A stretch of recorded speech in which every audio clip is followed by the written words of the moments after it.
नमस्कार श्रोतागणों, आज की कहानी है पन्ना धाय माँ के अप्रतिम बलिदान की।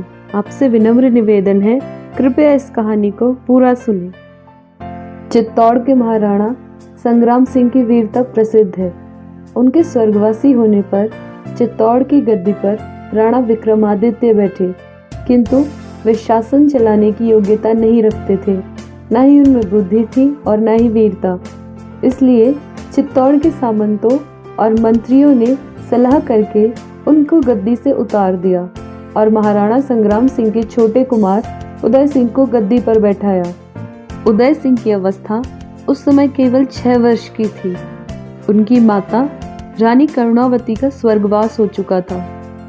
पन्ना नाम की एक धाय उनका पालन पोषण करती थी।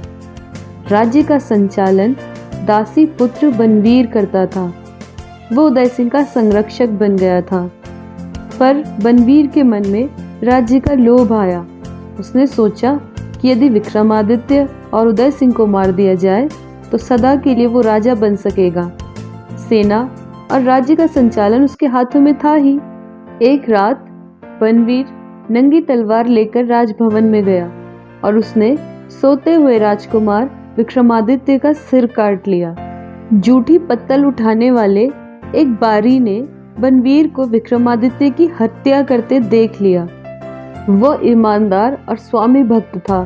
बारी बड़ी शीघ्रता से पन्ना धाय के पास आया और उसने कहा, बनवीर राणा उदय सिंह की हत्या करने शीघ्र ही यहाँ आएगा।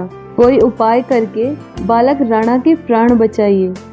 पन्ना धाय अकेली बनवीर को कैसे रोक सकती थी? उसके पास कोई उपाय सोचने का समय भी नहीं था, लेकिन उसने एक उपाय सोच लिया। उदय सिंह उस समय सो रहे थे। उनको उठाकर पन्ना ने उसी पत्तलों की टोकरी में रख दिया और टोकरी पत्तलों से ढककर बरीक को देकर कहा, इसे लेकर तुम यहाँ से चले जाओ। वीरा नदी के किनारे मेरा रास्ता देखना। उदय सिंह को छिपाकर हटा देने से भी काम चलता नहीं था। बनवीर को पता लग जाए कि उदय सिंह को छिपाकर भेजा गया है तो वो घुड़सवार भेजकर उन्हें अवश्य पकड़ लेगा। पन्ना धाय ने एक दूसरा ही उपाय सोचा।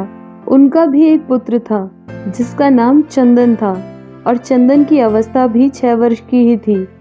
उन्होंने अपने पुत्र को उदय सिंह के पलंग पर सुलाकर रेशमी चादर उड़ा दी और खुद एक ओर बैठ गई। जब बनवीर रक्त में सनी तलवार लिए वहां आया और उसने पूछा, उदय सिंह कहाँ है? तब पन्ना धाय ने बिना एक शब्द बोले उंगली से अपने सोते हुए पुत्र की ओर संकेत कर दिया। हत्यारे बनवीर ने उनके निरपराध बालक के तलवार से 2 टुकड़े कर दिए और वहां से चला गया। अपने स्वामी की रक्षा के लिए अपने पुत्र का बलिदान करके बेचारी पन्ना धाय रो भी नहीं सकती थी। उन्हें झटपट वहां से नदी किनारे जाना था, जहां बारी उदय सिंह को लिए उनका रास्ता देख रहा था। पन्ना धाय ने अपने पुत्र की लाश ले जाकर नदी में डाल दी और उदय सिंह को लेकर मेवाड़ से चली गई। उन्हें अनेक स्थानों पर भटकना पड़ा। अंत में देवरा के सामंत आकाश शाह ने उन्हें अपने यहाँ आश्रय दिया।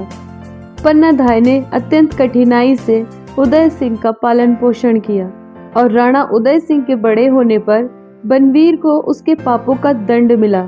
बनवीर को दंडित करने के पश्चात राणा उदय सिंह चित्तौड़ की गद्दी पर बैठे। जब राणा उदय सिंह का राज्याभिषेक हुआ उस समय पन्ना धाय जीवित थी। राणा उदय सिंह उन्हें अपनी माता के समान ही सम्मान देते थे। ये थी पन्ना धाय माँ की कहानी, जिन्होंने अपने राज्य, अपने स्वामी की रक्षा के लिए अपने सगे पुत्र का ही बलिदान दे दिया।